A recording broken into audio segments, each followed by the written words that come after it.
Hello friends, welcome to Score in Homeo. இப்போ நம்ம abnormal uterine bleedingல dysfunctional uterine bleeding பத்தி பார்க்க போறோம். இதோட definition: it is a state of abnormal uterine bleeding without any clinically detectable organic, systemic or etiogenic causes. Pelvic pathology பார்த்தோம்னா tumor, infection, DUB.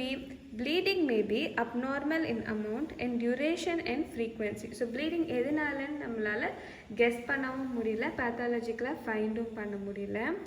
Pathophysiology பார்த்தோம்னா DUB is due to endometrial abnormalities which is due to primary endometrial disorder, to incoordination in hypothalamo and pituitary ovarian axis. இந்த ரெண்டு ரீசன்ஸால DUB நடக்கலாம். DUB is due to some disturbances in endometrial blood capillaries, coagulation mortality, prostaglandins or endothelial ratio or emotional levelல அவங்களுக்கு ஏதாச்சும் problems இருந்ததுன்னா DUB face பண்ணலாம். DUB may be associated with or without ovulation. So types of DUB பார்த்தோன்னா ovulatory bleeding and anovulatory bleeding இருக்கு. Ovulatory bleedingல polymenorrhea, oligomenorrhea and functional menorrhagia இருக்கு. ஆனால் 10% தான் ovulatory bleedingனால 90% வந்து anovulatory bleeding. It includes menorrhagia, cystic glandular hyperplasia or atrophy of endometrium. So நம்ம first வந்து ஓவிலேட்ரி bleeding பற்றி பார்க்கலாம். ஸோ ஓவிலேட்ரி ப்ளீடிங்கில் முதல்ல வந்து பாலிமெனோரியா பார்க்க போகிறோம். It is a condition in which cyclic bleeding occurs at two frequent interval less than 21 days. So less than 21 days திருப்பி cyclic bleeding நடக்குது.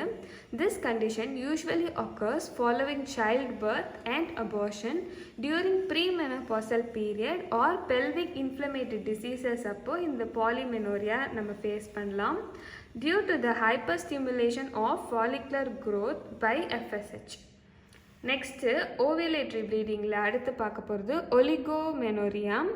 So menstruation bleeding occurs more than 35 days apart and remains constant at frequency. So more than 35 daysக்கு menstruation நடக்குது. This condition is observed in adolescence and preceding menopause, obesity or hypocrine disorders. This is due to lack of ovarian response towards FSH.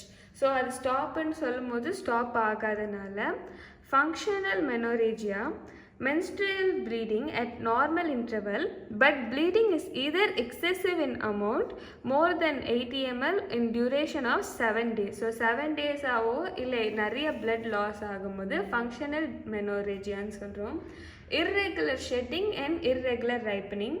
Irregular sheddingல regeneration or endometrium completed at the end of the 3rd day or menstrual cycle is failed. Desquamation continues. Irregular ripening na poor formation and inadequate functioning of corpus luteum. Secretion of estrogen progesterone is accurate to support the endometrial growth. Slight bleeding occurs and it continues. Irregular ripening la appadi nadakkum. அடுத்து anovulatory bleedingல ஒரு 3 causes பார்த்தோம். அது வந்து menorrhagia and ovulatory bleeding is very excessive. Anovulatory ovulation leads to the absence of progesterone, negative feedback of FSH, withdrawal of estrogen நடந்தா leads to menorrhagia for a long time. அடுத்து cystic glandular hyperplasia பார்த்தோன்னா abnormalities met in premenopausal women. This condition causes absence of rhythmic cycle, secretion of gonadotropin hormones. ஆனால் இந்த DUB வந்து பெயின்லெஸ்ஸாக தான் இருக்கும் cystic glandular hyperplasia. இப்போ atrophy of endometrium பார்த்தா the bleeding occurs from the rupture of dilated capillaries under the atrophic surface of epithelium. This cause of endometrial atrophy is due to the lack of estrogen or receptor failure. It is seen in premenopause and cystic glandular hyperplasia conditionல நம்ம பார்க்கலாம். So anovulatory bleeding ஓட reasons இதுதான். Investigations பார்த்தோன்னா objectives என்னன்னு first confirm the menstrual abnormality, rule out pelvic pathology, find out the cause of DUB and work out at definite therapy protocol நம்ம பண்ணுறதுக்கு தான் இன்வெஸ்டிகேஷன் பார்க்குறோம். ஸோ அதுக்கு ஃபஸ்ட்டு ஹிஸ்ட்ரி கேட்போம். Bleeding through vagina or rectum or urethra, வெஜைனாலேருந்து தான் bleeding இருக்குதான்னு first பார்க்குறோம். access to excessive bleeding, number of pads and durations பார்க்கணும். nature of bleeding வந்து cyclic, acyclic, pubertal or menopausal இருக்குதானே, ப்ளஸ் எமோஷ்னல் அண்ட் சைக்காலஜிக்கலாக ஏதாச்சும் affections இருக்கா, intrauterine contraception, history of abnormal bleeding இருக்குதான்னு ஹிஸ்ட்ரியில் செக் பண்ணுறோம். அடுத்து எக்ஸாமினேஷன் பண்ணும்போது rule out pelvic pathology, bimanual examination or speculum examination பண்ணுறோம். per rectal பண்ணுறோம், per vaginal பண்ணலாம்.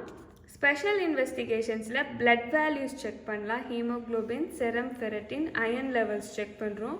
வான் வில்பர்ன் ஃபேக்டர்ஸ் ஃபார் coagulation பார்க்குறோம். ட்ரான்ஸ் வெஜைனல் சோனோகிராஃபி, அப்புறம் எண்டோமெட்ரியல் திக்கனிங் வந்து 12 சென்டிமீட்டருக்கு மேலே இருக்குதான்னு பார்க்குறோம். Ultrasound and MRI. Next homeopathic therapeutics என்னென்னு பார்த்தோன்னா trillium, uterine bleeding is profuse and bright red, great bearing down sensation, back pain and pain in hips இருக்கும். pain in navel to uterus வரைக்கும் pain வந்து transfer ஆகும். Ustilago, abdominal uterine bleeding of profuse and dark blood, highly coagulative and forms a long black string. Bleeding lasts for 10 to 14 days. Extreme pain during periods இருக்கும். இதுதான் abnormal uterine bleeding ஓட full notes. Thank you.